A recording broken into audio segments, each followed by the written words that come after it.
जो गारंटी दे रही हैं, पहले आप उनसे ये पूछिए कि पिछले 5 सालों में उन्होंने क्या करा है।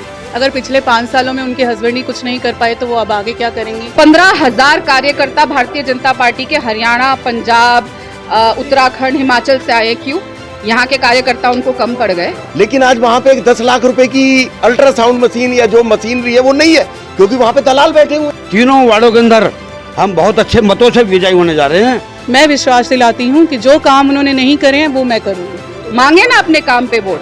जो 1-1 लाख रुपए एक लैंटर्न लड़ने के लिए घर में ले रहे थे, अब लगाए पैसा, वापस करे जनता को।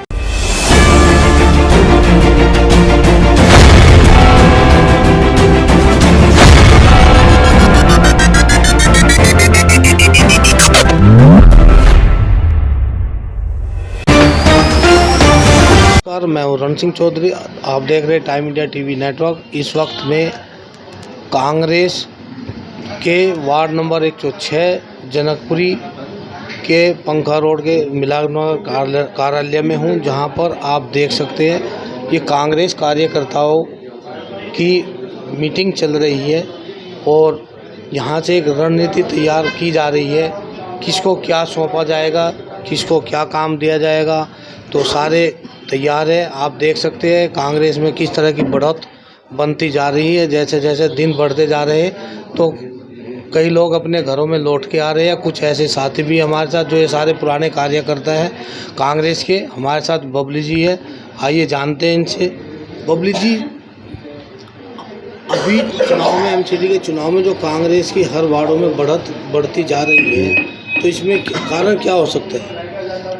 सबसे पहला कारण तो यह है, जैसे कि हमारी पार्टी के लिए दुष्प्रचार किया गया कि कांग्रेस पार्टी खत्म हो गई, कांग्रेस जीरो हो गई, कांग्रेस ग्राउंड पे नहीं है। उसका जीता जागता उदाहरण आपके सामने है। और अब इस बार चुनाव के अंदर वार्ड 106 के पूरी दिल्ली के अंदर जिस जोश और खरोश के साथ हमारे कार्यकर्ता सड़क पर उतर रहे हैं, उसका नज़ारा आपके सामने है। और मैं आपको विश्वास दिलाता हूँ, 106 के अंदर हमारे 3 वार्ड आते हैं। 106 जनकपुरी विधानसभा के अंदर तीनों वार्डों के अंदर हम बहुत अच्छे मतों से विजयी होने जा रहे हैं। ये हम आपको पूर्ण विश्वास दिलाते हैं। जी, आपने देखा जनकपुरी के तीनों वार्ड कांग्रेस जीत कर आ रही, ऐसा यहाँ के कार्यकर्ताओं का कहना, क्योंकि ये ज़मीन से जुड़े हुए हैं और कार्य कर रहे हैं। अब मैं अपने भाई वीरपाल जी से कहूँगा कि आए और बताए। सर, हम एक बात जानना चाहेंगे कि जो कल देखा गया आम आदमी पार्टी के विधायक को दौड़ा कर पीटा गया, क्या कहेंगे?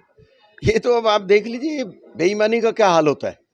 बड़े बूढ़े कहते थे बेईमानी का फल मिलता है, वो मिल रहा है। आज आप देख लीजिए, इतना बड़ा हॉस्पिटल द्वारका के अंदर जो बना हुआ है, Indira Gandhi super speciality hospital, वो बनवाया किसने? लेकिन आज वहां पे एक 10 लाख रुपए की अल्ट्रासाउंड मशीन या जो मशीनरी है वो नहीं है, क्योंकि वहां पे दलाल बैठे हुए हैं, डॉक्टरों के दलाल है, तो कर रहे हैं उस काम को। तो बेईमानी का तो परिणाम मिलेगा सामने। कांग्रेस की तरफ मुड़ चुका है। जो आम आदमी का वोटर था, वो उनका कोई अपना कोई वोटर नहीं था, वोटर था कांग्रेस का। कांग्रेस का कैडर अब वापस अपनी पार्टी की तरफ घूम चुका है। देखिए, आप अभी जब यहाँ बैठे हुए थे, जब मैं सब कार्यकर्ताओं से बात कर रही थी, तो जैसा मैंने कहा, चुनाव किन मुद्दों पे होना चाहिए। एमसीडी का चुनाव है, जो मूलभूत समस्याएं हैं, क्या उनके बारे में कोई बात कर रहा है? क्या भारतीय जनता पार्टी जो 15 साल से एमसीडी में है, इतना अच्छा काम किया है, तो आज पूरे देश के बड़े बड़े नेताओं को यहाँ क्यों उतारना पड़ रहा है? क्या अगर इतना काम किया होता तो राजनाथ सिंह जी को आना पड़ता, योगी जी को आना पड़ता? कम से कम 15,000 कार्यकर्ता भारतीय जनता पार्टी के हरियाणा, पंजाब, उत्तराखंड, हिमाचल से आए। क्यों? यहाँ के कार्यकर्ता उनको कम पड़ गए? क्या उनका काम कम पड़ गया? 15 साल जिन्होंने एमसीडी चलाई है, उनको आज बाहर के लोगों को यहाँ दिल्ली में लाके वोट मांगने की क्यों जरूरत पड़ रही है? उनको राजनाथ सिंह जी और बड़े बड़े राष्ट्रीय चेहरों की क्यों जरूरत पड़ रही है? मांगे ना अपने काम पे वोट। जो 1-1 लाख रुपए एक लैंटर्न लड़ने के लिए घर में ले रहे थे, अब लगाए पैसा, वापस करे जनता को। बात नहीं करेंगे। आप यहाँ बैठे थे, कितने मच्छर काट रहे थे? ये देखिए, आपकी शर्ट पे भी अभी मच्छर बैठा हुआ है। कोई बात कर रहा है क्या इसके बारे में? आम आदमी पार्टी बात कर रही है। आम आदमी पार्टी क्या कर रही है? भारतीय जनता पार्टी को गाली दे रही है, वो उनको गाली दे रहे हैं, एक दूसरे को जेल भेज रहे हैं। अरे भेजिए, आपस में लड़िए मरिए, लेकिन भुगत कौन रहा है? यहाँ की जनता कोई उनके बारे में बात कर रहा है? जैसे मैंने कहा सिलेंडर के दाम बढ़ गए, कोई बात कर रहा है? सफाई की समस्या को लेकर कोई बात कर रहा है? केजरीवाल साहब को और सिसोदिया साहब को 8 साल बाद वो पहाड़ दिख गया। 8 साल से आंखें बंद थी, वहां से निकल के नहीं जाते थे, बदबू नहीं आती थी। अब कहाँ से पहाड़ दिख रहे हैं उनको? अनुश्री जी के लिए कुछ बताएं कि आखिर वोट दें तो क्यों दें? देखिए, जैसे मैंने आपको बताया, सबसे पहली बात, कोई भी राजनीतिक दल हो, अगर उनका कार्यकर्ता पूरी निष्ठा से और पूरी ईमानदारी से पार्टी के लिए काम कर रहा है और उसको आज जब इनाम के तौर पर टिकट दी गई है, वो सबसे पहली चीज़ है कि एक कार्यकर्ता जो ईमानदारी से काम कर रहा है वो जनता की कितनी सेवा करेगा, ये आप सोच लीजिए। सबसे पहला ईमानदारी का प्रूफ ये है। देखिए, पार्टी ने हम पर विश्वास किया है, राधिका जी जैसे कह रही हैं, इनके विश्वास पे हम खरे उतरेंगे और कार्यकर्ताओं का जोश आप देख ही रहे हैं। जब कार्यकर्ताओं में इतना जोश होगा तो मुझे नहीं लगता कि कोई और दो राय हो सकती है। अनुश्री जी, आप जा रही हैं, हर पार्टी अपनी कुछ ना कुछ काम की गारंटी दे रही है, आपकी 5 गारंटी क्या है क्षेत्र में? देखिए, जो गारंटी दे रही हैं, पहले आप उनसे ये पूछिए कि पिछले 5 सालों में उन्होंने क्या करा है। अगर पिछले 5 सालों में उनके हस्बैंड ही कुछ नहीं कर पाए तो वो अब आगे क्या करेंगी। और बाकी ये है कि जो उन्होंने नहीं करा है, जो लोगों में नाराज़गी है, वो हम सब सुन रहे हैं और लिख रहे हैं और हमने एक एक नंबर के वाइज उनकी प्रॉब्लम्स लिखी हैं, वो हम करेंगे।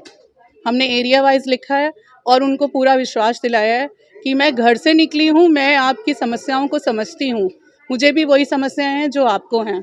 मैं भी चाहती हूँ कि दिल्ली पॉल्यूशन से मुक्त हो, मुझे भी दिक्कत है, आप देख रहे हैं मेरा गला ख़राब है, ये पॉल्यूशन की ही देन है।